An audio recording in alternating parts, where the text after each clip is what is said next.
Hello and welcome to another entry of The Diary of an Early Years Educator. I am filming these pretty back to back. I'm recording them. So we are in the same week you are hearing the one you heard earlier this week. So you still know that I was ill last week, so I still don't have any reflections for you, but I want to know your reflections.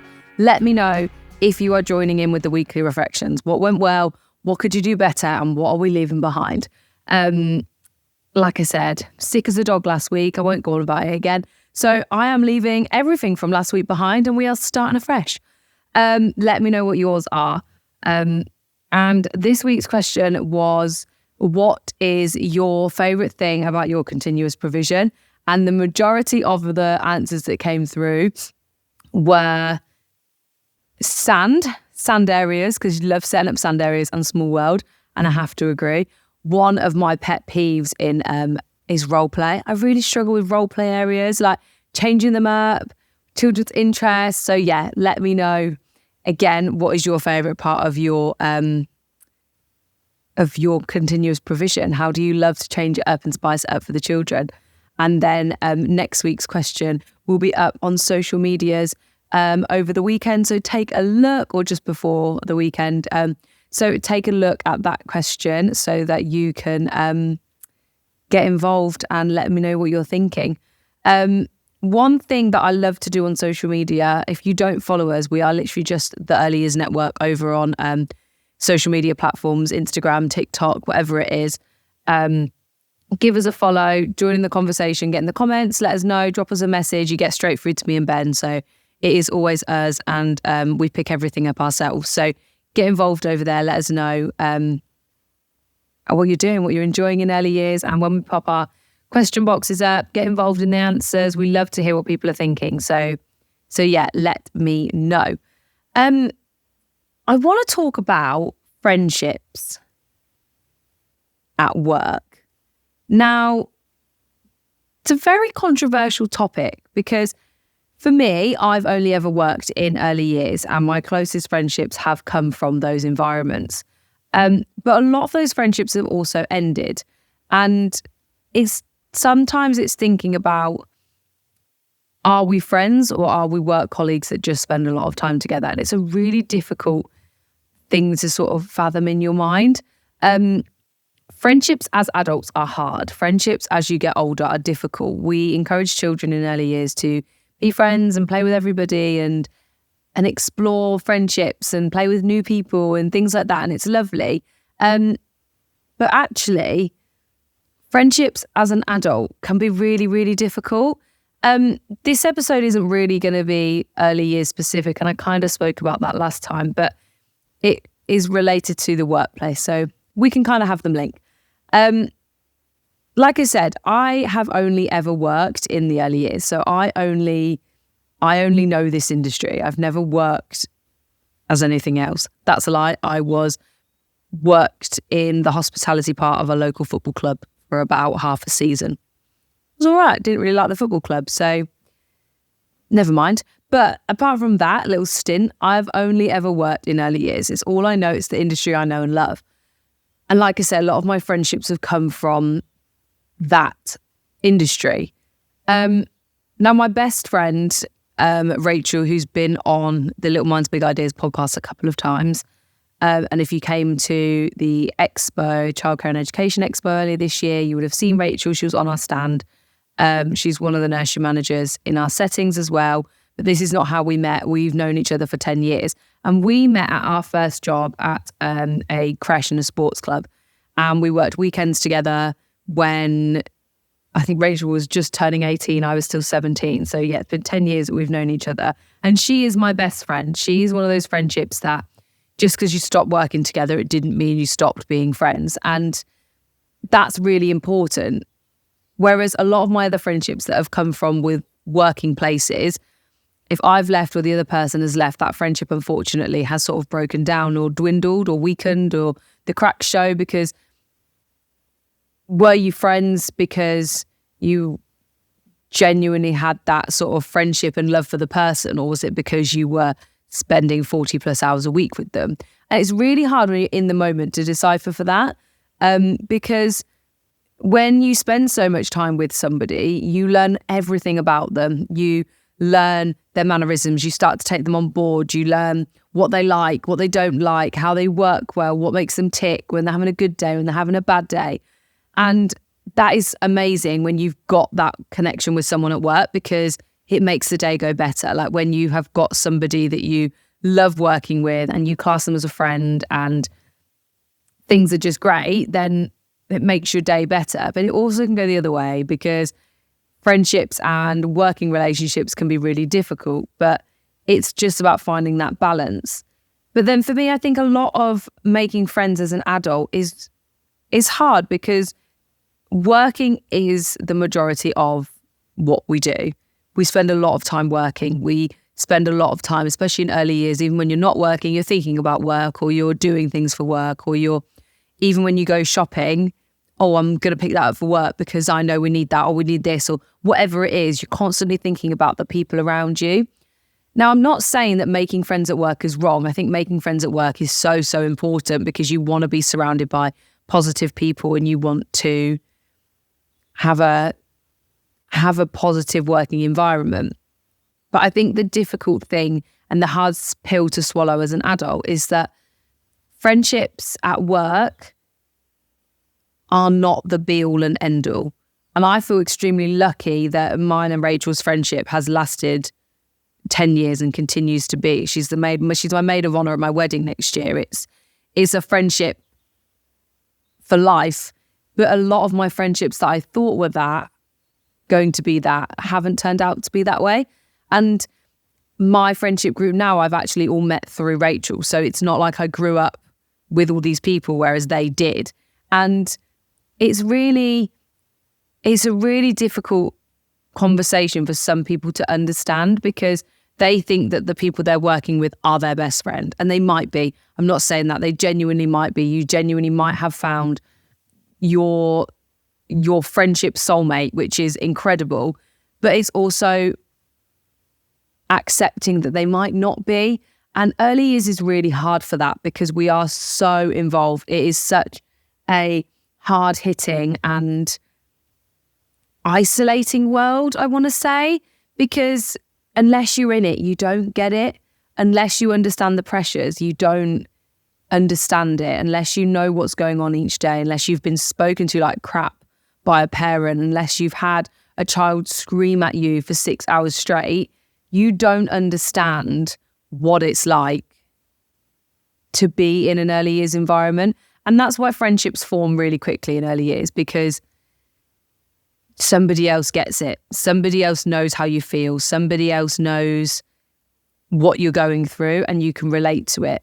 But if you can't have a conversation with that person about something that's not work, that's where you have to question, like, oh, okay, so do I know anything about this person, or do I just know their work? Because that's what we do.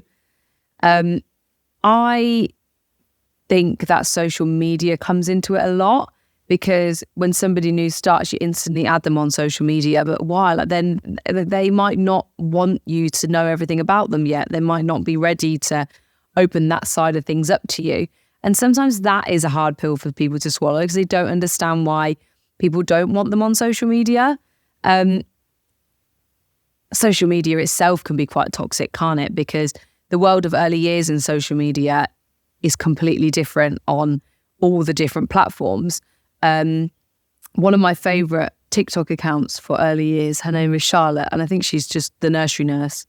I think that's what she is, but she does the different skits on nurseries, and she has like people send in their stories, and some of the things you see on those, everybody relates to them. Everybody knows what she's talking about. But even if me and Ben will post things, everybody's got an opinion on it, and everybody wants to put their 2 pence in. And putting yourself on the internet like that, you do open yourself up to everybody and their dog's opinions. But sometimes people don't think about what they're saying on social media and how it affects a real person. There was a video, I think it was earlier this year, I can't really remember, where we talked about 2-year-olds and how you either love a twos room or you hate a twos room. We all know I love a twos room, but you love them or you hate them.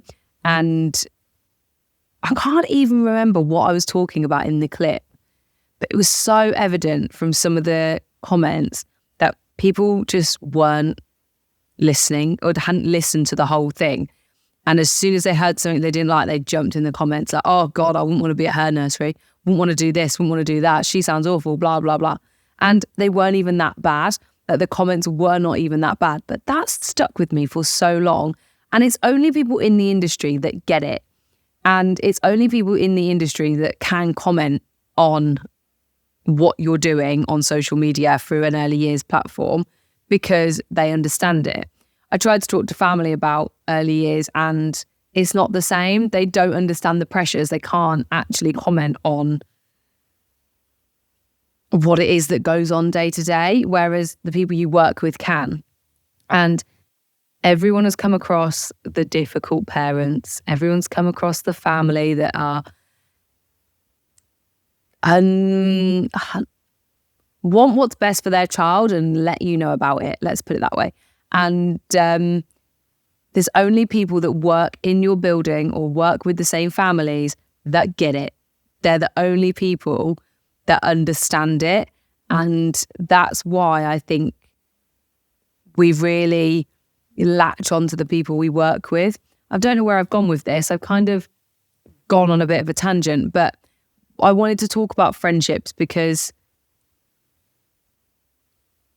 they break and they make.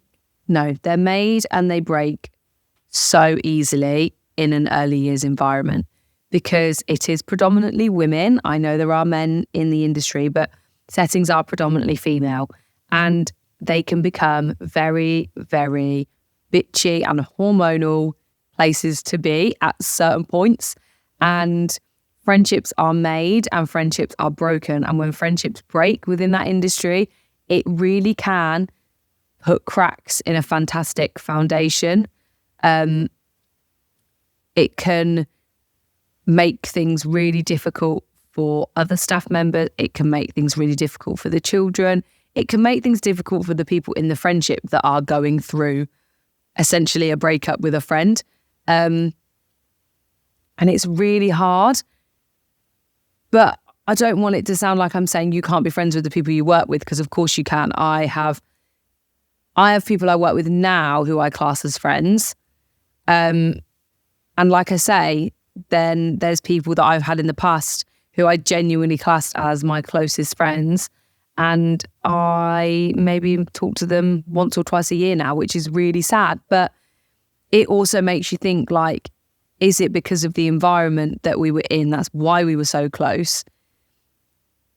And I don't know why making friends as an adult is so difficult. Is it because we don't put ourselves out there enough? Is it because we don't have as many clubs or hobbies that we do as we did when we were kids? As a child, I did rainbows, brownies, guides. As I got older, obviously not all at the same time. I did stage school. I did sports clubs, holiday clubs. I went to breakfast and after school club. Like, there's so many different places and environments that we meet friends. And it's the same for children in early years. If they come to nursery, then they probably go to swimming or a sports club or dance or forest schools or whatever it is at the weekends. And it's interesting because children are put in situations to be social, and we know that children learn through social interaction. So we put our children in situations to be sociable and to be around other people and to benefit their social skills. But then as adults, we just don't do it. We don't put ourselves out there. I went to a new gym class a couple of months ago, and I remember messaging Rachel and saying, why am I so nervous to do this? Why am I so nervous to do something different? I really don't understand. Being an adult and doing something different and doing something that you enjoy can be so daunting, but it's sometimes a good way to meet people that are a little bit more like-minded like yourself and enjoy the things that you enjoy. I think I need to set myself that of like pushing myself out there and meeting new people, because there's no harm in being a nice person to more than one social situation. Does that make sense? This diary entry is a little bit more of a personal one, I think. It's more of a rambly, chatty listen for this entry, because it's something that we don't talk about as adults. So friendships and being present and with the people you are working with is so important. But if those friendships break down, we have to remember it's not the end of the world. We have to remember that it might just be because that person was in our lives for 40 plus hours of the week. They weren't actually a friend.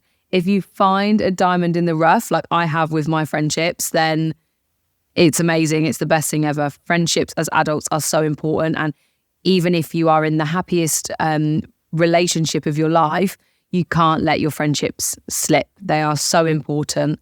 They're the people that pick you up when you're down. They're the people that are there when you need them the most. And they are the people that are with you of your highest of highs and lowest of lows. But friendships change over time, and it's something that in the early years industry we grasp onto. People take their friendships so seriously, and it sometimes can bleed into a workplace. So I think what I'm saying is when we're at work for the kids, we're at work for being the best early years educator we can. And those friendships that come alongside it are a bonus. They are a win. They are a cherry on top of the cake. And if those friendships are meant to last the test of time, they will.